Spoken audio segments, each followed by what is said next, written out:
말씀을 보도록 하겠습니다. 말씀은 마태복음 4장 18절에서부터 22절까지입니다. 갈릴리 해변에 다니시다가 두 형제 곧 베드로라 하는 시몬과 그의 형제 안드레가 바다에 그물 던지는 것을 보시니 말씀하시되 나를 따라오라 내가 너희를 사람을 낚는 어부가 되게 하리라 하시니 그들이 곧 그물을 버려두고 예수를 따르니라. 거기서 더 가시다가 다른 두 형제 곧 세베대 아들 야고보와 그의 형제 요한이 그의 아버지 세베대와 함께 배에서 그물 깁는 것을 보시고 부르시니 그들이 곧 배와 아버지를 버려두고 예수를 따르니라. 아멘. 설교 제목을 한번 따라했으면 좋겠습니다. 버려두고 예수를 따르니라. 우리는 예수님의 행적을 따라 짧디 짧은 공생의 발자취를 따라가고 있습니다. 완전하신 하나님이시며 완전하신 인간으로 오신 예수 그리스도, 그는 짧은 공생애를 어떻게 보내시면서 그 공생애를 통해서 무엇을 말씀하시는지 우리는 그것을 배워가고 있습니다. 예수님이 공생애를 통해서 가르쳐주고 싶고 강하게 전했던 메시지는 자신이 죄인을 구원하기 위해서 오신 메시아다라는 것입니다. 그렇게 알리기 위해서 백성들에게 말씀을 가르치기도 하고 순회 전도를 통해서 전도도 하시고 그리고 병자들을 치유하셨습니다. 그 목적은 치유하는 게 목적이 아니라 전도하는 게 목적이 아니라 사람들을 많이 모으는 게 목적이 아니라 우리 죄를 구원하실 메시아가 누구신지를 가르치기 위해서 그렇게 하셨던 것입니다. 가버나움에 오신 사실에 대해서 마태복음과 누가복음에서는 언급하고 있습니다. 그냥 우연히 온 게 아니다라는 것입니다.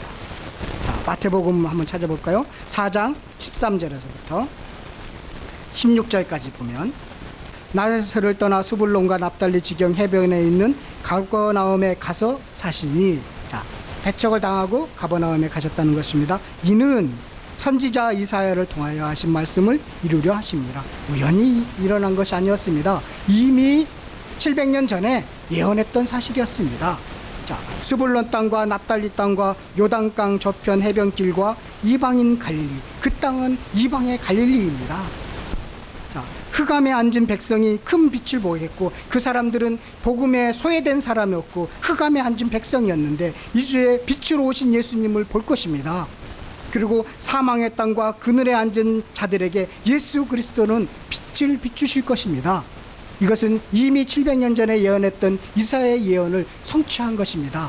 마태는 그렇게 해석하고 있습니다. 예수님이 오신 것은 단순히 가버나움에 오신 것은 아주 우연한 것이 아니다 라고 말씀하고 있고요. 그러면서 이제 예수님은 가버나움을 중심으로 해서 이곳저곳 다니시면서 그 주의 은혜의 해를 선포하셨다라고 기록하고 있습니다. 그렇다면 이제 하루 일과도 이렇게 바쁘시게 보내셨습니다. 그런 이후에 오늘 본문은 가버나움으로 이사를 오셔서 그리고 그 동네를 돌아다니면서 복음을 전하다가 그러다가 어느 날, 그게 며칠인지는 잘 모르겠습니다. 어느 날 이제는 본격적인 사역을 하기 위해서 전임 사역자들을 이제 그를 제자도로 부르시는 그 말씀이 오늘의 본문의 말씀입니다. 오늘 제자를 부르는 말씀입니다. 자기 주위의 제자를 불러 모으는 것은요, 그 납비들의 오래된 관습이었습니다. 그것은 아주 신성한 의무였고 어떤 제자들을 받아들이냐에 따라서 그 스승의 위치도 달라졌습니다. 그래서 제자를 모으는 것은 아주 중요한 일이었는데 예수님도 이제 본격적인 사역으로 위해서 제자를 부르시고 계십니다. 오늘 본문은 예수님이 4명의 제자를 부르시고 있음을 보여주고 있습니다. 그 4명의 제자 이름은 야고보와 시몬과 요한과 안드레입니다. 자, 잘 보십시오.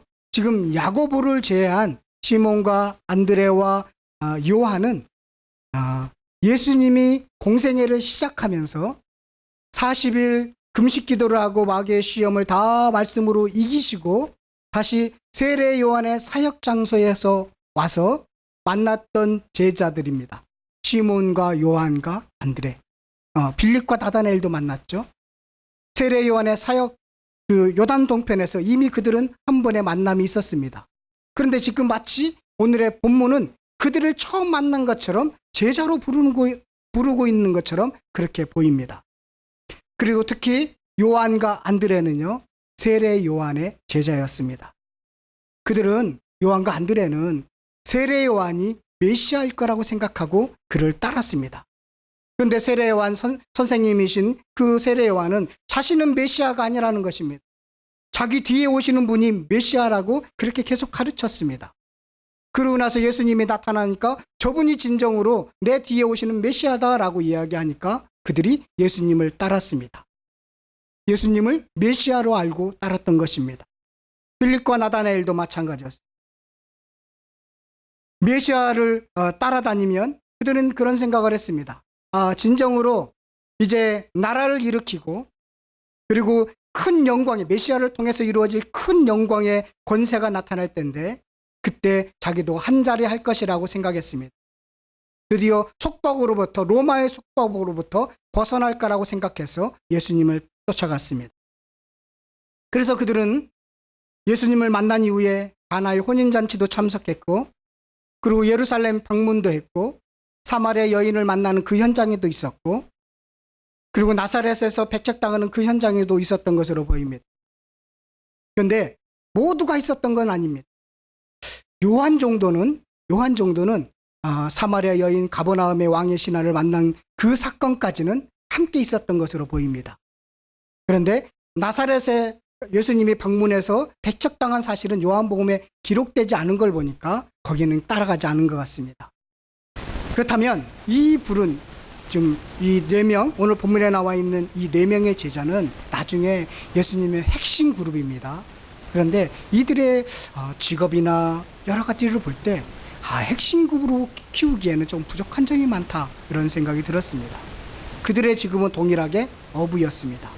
어부라는 것은 어떻게 생각하냐면 무식하고 보잘것없는 사람이다. 배운 것이 없는 사람이다. 그런 이미지입니다. 베드로가요 솔로몬 행각에서 말씀을 전했습니다. 그랬더니 그를 체포했습니다.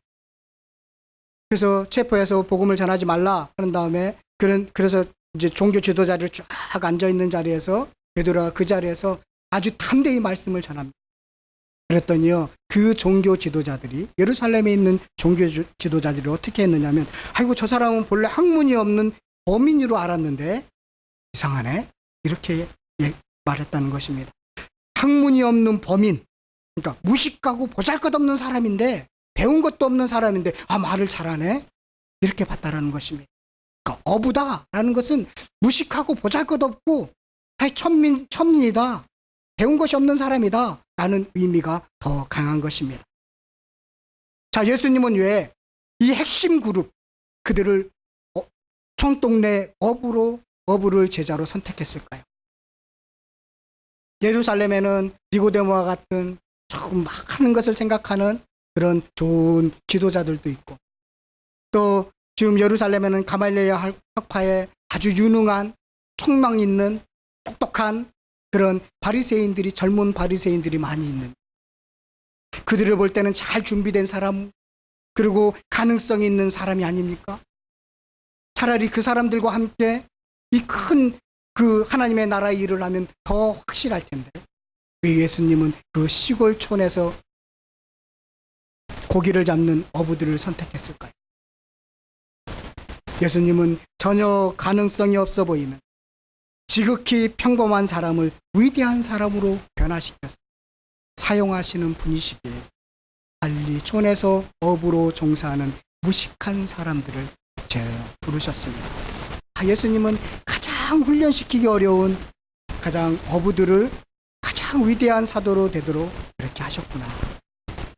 지금부터 이제는 사람을 낚는 어부로 부르셔서 그들을 앞으로 훈련시켜 나갈 텐데 그래서 위대한 사도로 이렇게 바꾸시는 분이구나. 그래서 그들의 물고기 잡는 비린내 나는 이 손을 가지고 정말로 사람을 치유하는 손으로 바꾸시는 예수님. 그들의 일상적인 말투는 거칠고 어쩌면 욕설도 섞여 있을 이 거칠 말투를 하나님의 말씀을 전하는 멋진 말, 그 입술로 바꾸시는 그 주님이 좀 보이는 것 같습니다. 오늘 본문의 19절에 보면 우리 19절의 말씀을 다 같이 한번 읽어볼까요? 본문의 19절의 말씀입니다. 함께 읽겠습니다. 시작.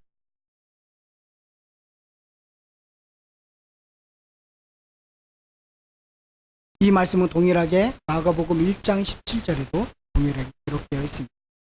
왜냐하면 사람을 낚는 어부가 되게 하리라. 앞으로입니다. 앞으로 사람을 낚는 어부가 되도록 하겠다는 것입니다. 지금 사람을 낚는 어부가 되는 것이 아닙니다. 너를 훈련시켜서 결국은 사람을 낚는 어부가 되도록 하겠다는 의미가 더 강합니다. 영어로 will이 들어가 있습니다. 큰 의지가 들어있습니다. 지금 당장 나가서 사람을 낚는 어부가 되는 것이 아닙니다. 어떤 기간 동안 정말로 전문적인 훈련을 시켜서 너희들의 생업이 될 수 있도록 그리고 직업이 될 수 있도록 훈련을 시켜서 이제는 사람을 낚는 어부가 되도록 하겠다라는 것입니다. 그들은 자기들의 욕망과 주장과 메시아에 대한 생각을 완전히 버려두고 따랐을까? 아무튼 그들은 어부라는 직업은 버렸습니다. 외형적인 변화가 있습니다. 외형적으로는 버렸습니다. 그러나 그들의 마음속에 있었던 욕망과 욕심은 버리지 못했던 것으로 보입니다. 마음속에 있는 탐심은 버리지 못한 채 지금 예수님을 버려두고 따랐다라고 한 것은 아닌가 생각합니다. 제가 설교를 준비하면서 저의 자신을 늘 쳐다봅니다. 성공한 목사가 되어서 예수님을 좀 잘 이용해서 편안한 인생, 존경받는 인생, 안락한 인생을 추구하지는 않았나? 외형적인 것이 아니라 마음속에 탐심은 없었나? 이런 생각을 가지게 됩니다. 제가 볼 때 목사가 처음 되었을 때 마음속에 있는 탐심과 성공하고 싶은 욕망, 높은 데를 추구하는 이기심, 시기심, 그것들은 그대로 갖고 있었습니다. 외형적으로는 변했습니다. 제가 직업이 바뀌었습니다. 그러나 제자들이 4명의 제자들처럼 저도 동일하게 그 마음속에 있는 욕심과 탐심은 그대로 있었습니다. 제가 잘 버리지 못하니까 훈련시키고 상황을 만드시는 그런 주님을 조금 더 설교를 준비하면서 깨닫게 되었습니다. 그러면서 한 주 내내 새벽 시간에 기도한 것이요. 주님이 이 교회에 저를 보내고 나서 고생 많으시겠다. 걱정 많으시겠다. 그런 생각이 들었습니다. 아직도 내 마음속에 있는 이기심과 탐심이 사라지지 않고 잔존해 있기 때문에 그렇습니다. 성도 여러분, 무엇을 버려두고 주님을 따라가고 있습니까? 버려두고 주님을 따르기 위해서 직업을 바꾸거나 제가 목사가 되거나 선교사가 되라는 것은 아닙니다. 주님을 따르면서 가치관이나 인생의 목적이나 자녀 교육의 어떤 목표나 판단의 기준이나 욕망을 버려두셨나라는 그런 질문입니다. 지금 예수님 시간, 낮에는 그물이 다 세마포로 만든 그물이어서 그 고기들이 다 보고 도망가요. 그래서 잡히지가 않는 것이죠. 그래서 시간적인 문제도 있어요. 또 장소적인 문제도 있죠. 깊은 데로 간다는 것은 이 배로 지금 깊은 데로 가는 것은 위험하기도 하고 깊은 데는 고기가 없다라는 걸 알고 있었습니다. 그런데 여러 가지 이런 정황을 볼 때 지금 비록 말씀을 전한 예수님이지만 그 삶의 현장에서 자기가 그 말씀을 순종하기에는 정말 어렵다. 그런데 예수님은 깊은 데로 가서 물을 내리라고 했어요. 그래서 시몬이 이렇게 반응하죠. 우리 누가복음 5장 5절을 한번 다 같이 읽어볼까요? 함께 읽겠습니다. 시작.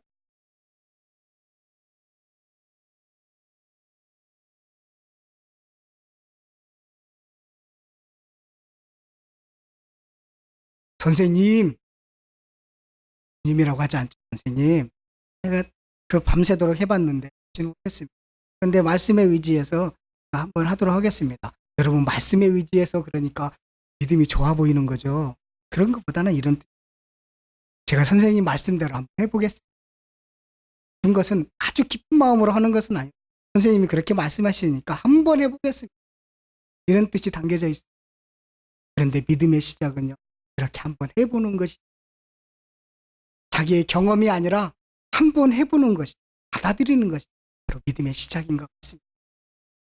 그래서 지금 그 베드로는 자기가 전문가의 자존심도 내려놓고 몰려드는 육체의 피로도 물리치고 집에 빨리 가고 쉬고 싶은 마음 굴뚝 같지만 꼭 억누르고 기분도 좋지 않지만 짜증도 나고 피곤하지만 그렇지만 마음을 다스리고 마음을 누르고 지금 나가서 그물을 내리는 장면입니다. 그런데 어떻게 되었습니까? 6절과 7절과 8절에 6절과 7절 보면 내가 꼭 잠길 정도로 만선이 되고 그걸 경험한 것이 낮에는 그렇게 잡힐 수가 없습니다. 이런 경험을 하고 기적을 체험하고 시몬의 반응이 8절에 보면 시몬 베드로가 이를 보고 예수의 무릎 아래 엎드려 주여 나는 죄인으로소다 하니 이상한 반응 참 놀랐지 않습니까? 이건 전혀 기대하진 반응이 아니죠. 어부의 관심과 목적은 만선입니다. 밤새도록 지금 그물을 내렸다 걷었다 한 것은 만선을 위해서 그물을 내렸다 걷었다 했습니다. 지금 만선이 그 뜻을 이루었습니다. 만선이 되었습니다. 그러면 예수님 정말 자기가 정말 예수님은 멋있는 분입니다. 통치사도 하고 너무 감사의 표시를 해야 되는데 그와는 전혀 다른 반응을 보이고 나는 죄인입니다. 나를 떠나소서 그렇게 반응을 보이고 나를 떠나소서 나는 죄인으로서이다. 이게 무슨 말입니까? 여기서는요 자기 죄를 깨달았다는 것보다는 그 예수님의 놀라운 능력 앞에 불복하는 그런 의미가 그러니까 쉽게 말해서 내가 졌습니다. 이런 의미입니다. 처음 그 동생 안드레죠? 맞나요? 그 동생의 소개로 예수님을 세례 요한의 사역 장소에서 만났습니다. 근데 그는 예수님을 보고 나서 뭐 볼품없는 사람이 메시아일까? 내 동생이 잘못 봤을 거야. 그런 생각을 가지고 사실은 예수님을 메시아로 인정하지도 않고 본격적으로 따르지도 않았습니다. 그런 생각을 갖고 있었습니다. 그런데 지금 이 경험을 통해서 이제 잘못 생각했습니다. 내가 잘못 봤습니다. 당신은 메시아이십니다. 라는 고백인 것입니다. 그것을 알고 나서 이제 이는 사람을 낚는 어부가 되도록 시작했다라는 내용입니다. 누가복음은 좀 베드로를 중심으로 해서 길게 이렇게 다루고 있습니다. 그렇지만 베드로도 동일하게 예수님에 대해서 안전하게 알았던 것은 아니다는 것이죠. 그들이 생각했던 메시아에 대한 생각 그리고 까지 높아지려고 했던 그들의 모습이 바로 예수님에 대한 오해였다. 것을 우리는 알 수 있습니다. 그러나 그들이 예수님이 부활하신 예수님을 만나거나 사도행전에서는 완전히 다른 모습을 보이지 않습니다. 비로소 그때 비로소 사람을 낚는 어부가 되었습니다. 그전까지는 사람을 낚는 어부가 되지 못했었습니다. 예수님을 따른다고 하지만 자기의 생각과 자기의 이념에 취해 있어 사람을 낚는 어부가 됐던 것입니다. 여러분 완전히 예수님이 따를 사람을 낚는 어부가 오늘날 사람들은 겉모습을 보고 판단합니다. 직업이 뭐냐, 주의가 학벌이 어떠냐, 재산이 얼마냐 이렇게 사람을 겉으로 보고 판단을 합니다. 그러나 예수님은 절대로 그렇지 않습니다. 비록 사람의 손가락질을 당할지라도 정말로 그 주님에 대한 간절한 순수한 마음이 순종의 마음이 주님께서는 그를 사용하신다는 것입니다. 그리고 제자를 부르신다는 것입니다. 결론을 맺도록 하겠습니다. 오늘도 마찬가지입니다. 하나님이 사람을 찾고 계십니다. 오늘 예수님은 제자를 부르실 때 그렇게 말씀에 순종하는 사람, 비록 완전히 따르지는 못, 자기 마음속에 아직도 탐심과 욕심은 갖고 있다. 그가 따름을 시작하고 그들을 훈련시켜서 정말로 사람을 낚는 어부로 만드시고 계시다는 것입니다. 여러분들이 예수님을 믿으면서 완전히 버렸습니다. 나는 완전히 주님을 위해서 헌신하겠습니다. 그렇게 시작하시는 분들은 많지 않습니다. 훈련을 통해서 바울도 13년을 훈련하지 않습니다. 그렇게 훈련을 통해서 점점 사람을 낚는 어부로 바꾸시는 하나님이 계시다라는 생각. 내가 이제 형식적이만이라도 버릴 건 버리고 쫓아가야 되겠다라고 결단하시는 저와 여러분들 되시기를 간절히 축원드리겠습니다.